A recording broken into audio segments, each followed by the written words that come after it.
ancho anchunga angenyunchukungangenyiachanganga. Welcome to Good News. This is Rodney, and in the last video we talked about value in arts and value in what artists do. In this video we're actually trying to figure out what exactly makes an artist a great artist. What is that? Cut that. What is it that when you see Burna Boy or Rick Ross showing up, you'll be like, okay, now this artist is dope. And brands want to associate with them, but then when some of our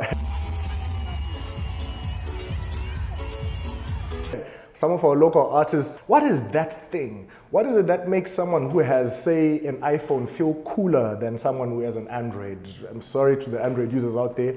I know this will spark some debate. What is that coolness factor? So when we're just looking at artists in general, Zimbabwe has its own list of popular artists. You know, whenever I ask my friends, hey, so who in Zimbabwe is a proper international artist? Some say Ja Preza, some say Winky D. Saka nasino ya panona JP. Isatenzo. Mirachiwana za dakwita JP now.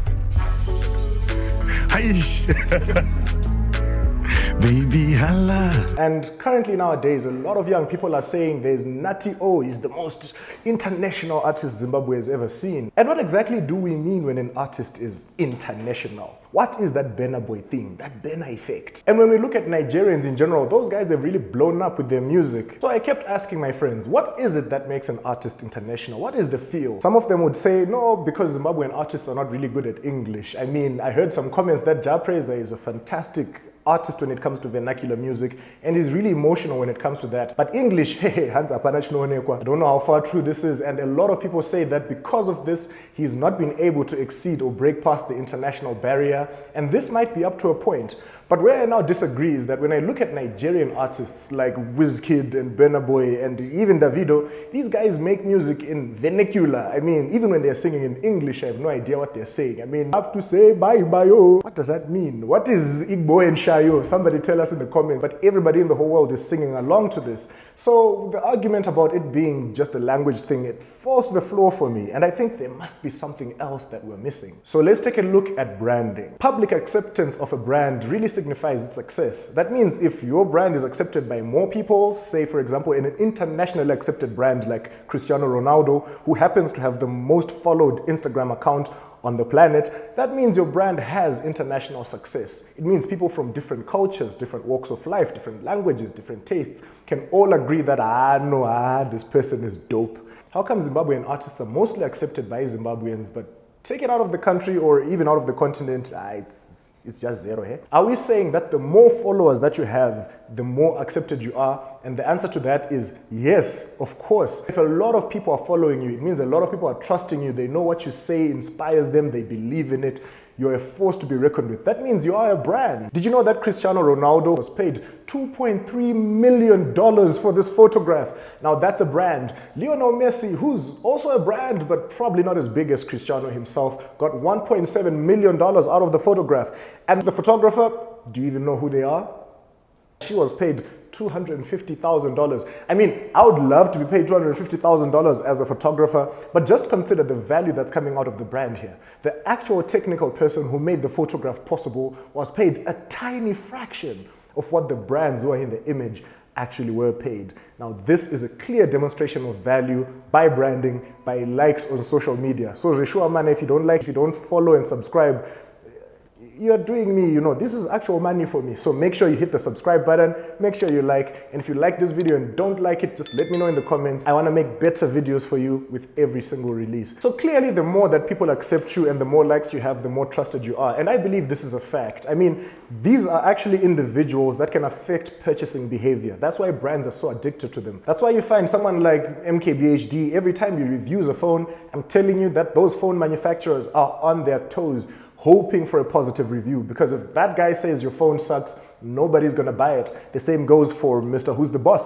These are YouTubers who are so trusted by so many people that brands understand it's important to take them seriously. And I always like to tie this back to our Zimbabwean artists. Are you really trustworthy? Can a brand trust you to actually sell something? Rick Ross is selling Bel Air. He's selling Rap Snacks. He's part of the Checkers group. Yes, that Checkers, the supermarket. Yeah, Rick Ross. These guys are actually selling products. If you look in South Africa, I'm really inspired by Casper Nyovest, who's been pushing biliato and sneakers like a full-time job. These are artists who make music, but they're using their influence to actually sell products. And they've proven that they can sell. Therefore, they are valuable brands, especially to corporates. Are Zimbabwean artists able to be given that kind of trust? I wonder what happens to Kapa Winky Dibuzedu Tikatitengesa. Is he going to actually make sales? I wonder. And I think when we start to make this kind of analysis, we really see why brands are not supporting Zimbabwean artists at the level that we need to be supported. So Zim artists, if you're watching this, guys, Tengesa Masin, guys, if you've made your music, go out and actually sell it. I mean, do you remember what Jay-Z used to say? Yeah, that was the greatest trick in music that people ever pulled off, is to convince artists that you can't be an artist and make money. We didn't give up at that point. I think that, that was the genius thing we did. We started selling our own CDs and we built our own buzz, and then the record company came back to us. So now we had a different negotiation. It wasn't the same artist label relationship. Now we retain ownership in our own company, and it was the best thing for us. This guy used to sell CDs on the corner, and he made an entire empire from there. Look at the number of artists that he signed.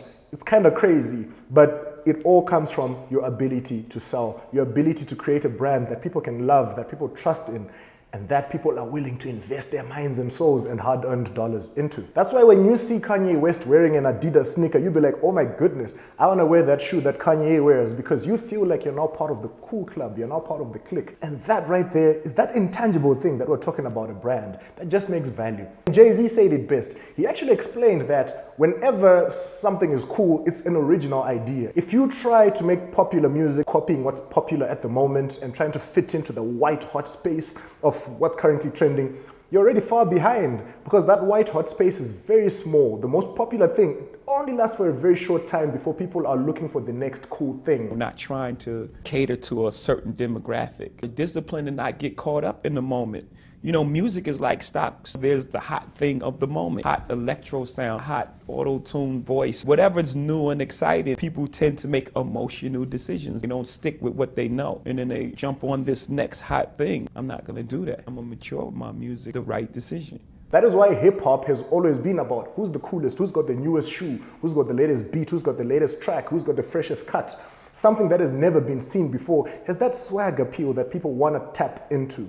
So my thoughts about Zimbabwean artists is, do we really even have our own genre? I mean, we talk about Zim dancehall, but that is kind of a blend of Zimbabwean and Jamaican music. We talk about Zim hip-hop, which tries to be American, but really isn't. We have Ja Praise, of course, who's making his own thing, but how come he's not being accepted by an international audience?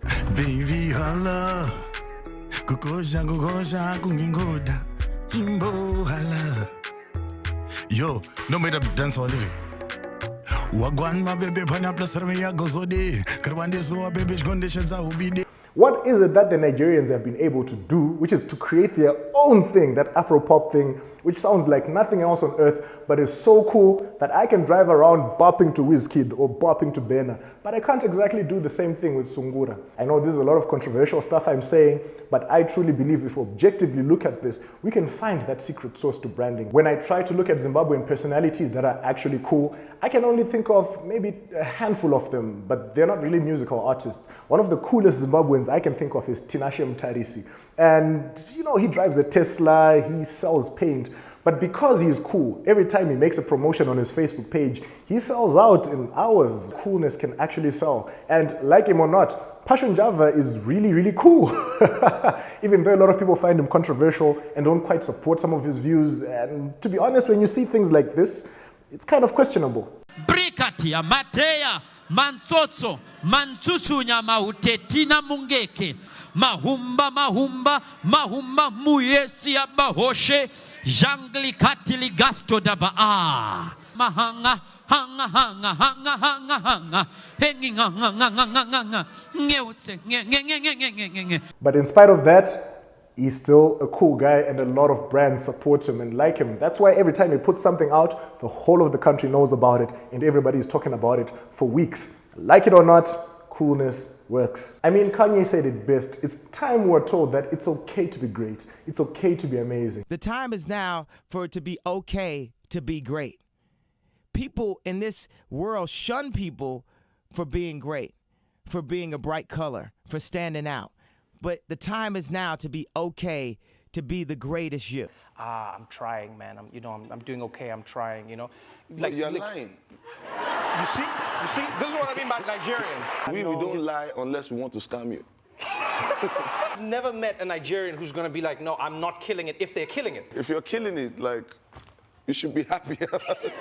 This is the kind of confidence that I find is lacking in Zimbabwean artists. That's why when we even know our value, we don't know how to ask for it. I started my journey as a corporate. I did business before I did this art stuff. So I know how to have money conversations, but it's unfortunate that a lot of artists have not learned these skills. So I think Zimbabwean artists and probably artists in general need to learn how to be business people. After all, Rick Ross is a business person. After all, Cassper Nyovest is a business person. How come we don't have any business-focused artists in Zimbabwe? The ones who are there are not known by anybody. The ones that are not known are broke as f. This has been Good News. My name is Rodney, and I'll see you in the next one.